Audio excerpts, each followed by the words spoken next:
తెలంగాణ రాష్ట్ర బడ్జెట్లో విద్యారంగానికి 15% నిధులు కేటాయించాలని ఏబీవీపీ డిమాండ్ చేస్తూ రామేంపేట పట్టణంలోని బస్టాండ్ వద్ద ధర్నా, రామేంపేట నగర శాఖ ఆధ్వర్యంలో రాస్తారోకో చేపట్టారు.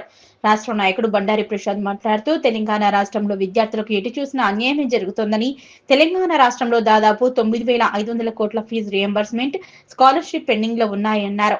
ఇప్పటి వరకు రాష్ట్ర ప్రభుత్వానికి కనీసం చిత్తశుద్ధి లేదని, రాష్ట్రానికి విద్యాశాఖ మంత్రి లేరని, విద్యార్థులకు సకాలంలో స్కాలర్షిప్లు, ఫీజు రియంబర్స్మెంట్ రాక విద్యార్థుల పరిస్థితి రోడ్లపైన అడుక్కునే పరిస్థితి నెలకొందని మండిపడ్డారు.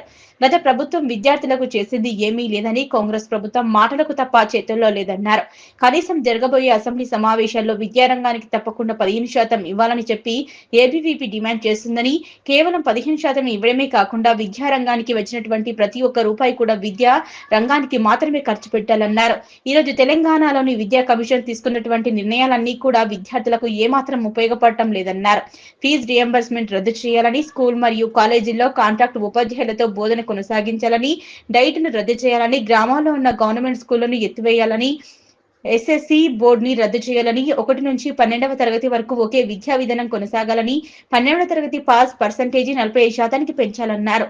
పాలిటెక్నిక్ విద్యార్థులకు ఏపీసెట్ వెళ్లే లాటరల్ ఎంట్రీ విధానాన్ని రద్దు చేయాలని, ఉపాధ్యాయుల జీతాలు తగ్గించాలి, తెలంగాణ పబ్లిక్ స్కూల్ అనే నూతన విద్యా విధానాన్ని ప్రవేశపెట్టాలన్నారు. డిగ్రీ మరియు పీజీ విద్యార్థుల పాస్ పర్సంటేజ్ 50% పెంచాలని, ఇలా తీసుకున్నటువంటి ఈ యొక్క నిర్ణయాలన్నింటినీ రద్దు చేసి విద్యా కమిషన్ కూడా రద్దు చేయాలని చెప్పి అఖిల భారతీయ విద్యార్థి పరిషత్ కోరుకుంటుందన్నారు. అఖిల భారతీయ విద్యార్థి పరిషత్ ప్రవేశపెట్టినటువంటి డిమాండ్లను అన్నింటినీ కూడా తెలంగాణ రాష్ట్ర ప్రభుత్వం వెంటనే పరిష్కరించాలని, లేకపోతే అసెంబ్లీ ముట్టడికి వెనుకడుగు వేయబోమని హెచ్చరించారు. ఈ కార్యక్రమంలో ఏబీవీపీ నాయకులు భరత్ సింగ్, ఆదర్శ్, అయోధ్య, బన్నీ, జశ్వంత్ తదితరులు పాల్గొన్నారు.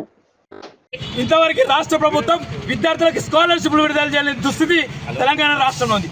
అయ్యా రేవంత్ రెడ్డి గారు, మిమ్మల్ని ఏమడుగుతున్నాం? మా స్కాలర్షిప్లు మాకు కావాలని అడుగుతున్నాం. మా స్కాలర్షిప్లు మాకు కావాలంటే నువ్వు ఎన్నో కేసులు పెడుతున్నావు. అంటే స్కాలర్షిప్ అనేది విద్యార్థుల హక్కు కాబట్టి ప్రతి ఒక్క విద్యార్థి అడుగుతాడు కాబట్టి మీరు వెంటనే తెలంగాణ రాష్ట్రంలో ఉన్నటువంటి విద్యార్థులందరికీ స్కాలర్షిప్లు విడుదల చేయాలని చెప్పేసి ఏబీవీపీ డిమాండ్ చేస్తుంది.